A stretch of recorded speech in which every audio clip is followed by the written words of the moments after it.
की गे जा बिसर गेले नहीं हो गे हमरा त लागैया तू बिसर गेली नहीं हो गे कोना छी हम तो ठीक छी अहाँ कोना छिए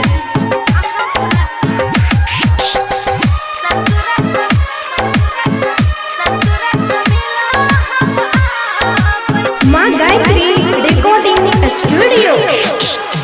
जब जब याद तोहर आवे गे जान आँख में आंसू भर आवे जब जब याद तोहर आवे गे जान आँख में आंसू भर आवे जब से छोड़ के गेल ससुरा हमरा बड़ा तरपाबै छी करू अहाँ फोन हम बताबै छी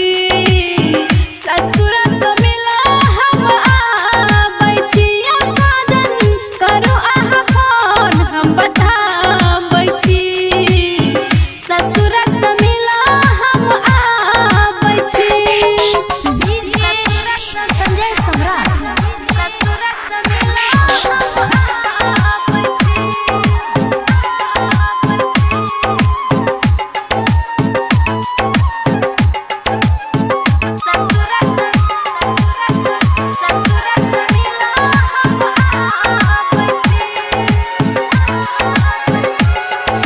अभी आप सुन रहे हैं सावरिया म्यूजिक।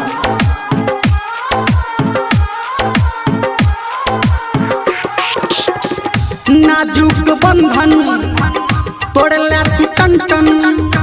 पायल छन कौला अपन पिया घर छन छन की करबे मजबूरी छले ना है नाजुक बंधन तोड़ला तू टन पायल छन कौला अपन पिया घर छन छन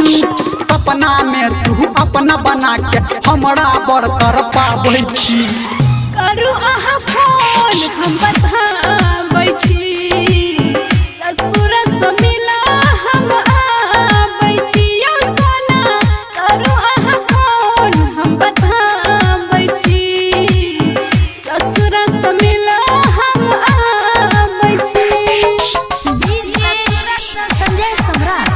ससुर से मिला हम आबै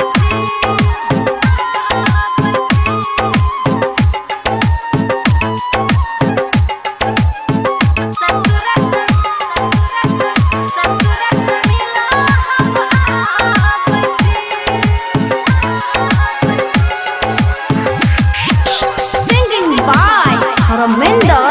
Nirmalia.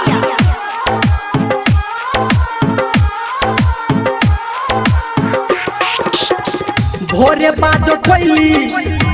तोरे सन बोली जब से कहलौ रानी तोहर पिया घर डोली सुनो ना हम अहीं के सपना देखत रही छी भोरे बाजा कोइली तोरे सन बोली जब से गेलो रानी तोहर पिया घर डोली धर्मेंद्र हाथ पे लिखल जान गे हम मिटाबै छी करू अहाँ फोन हम बताबै छी ससुर से मिला हम आबै छी ओ जानू करू अहाँ फोन हम बताबै छी ससुर से मिला हम आबै छी जब जब याद तोहर आवे गे जान आँख में आंसू भर आवे जब से छोड़ के गेल ससुरा हमरा बड़ा तरपाबै छी करू अहाँ फोन हम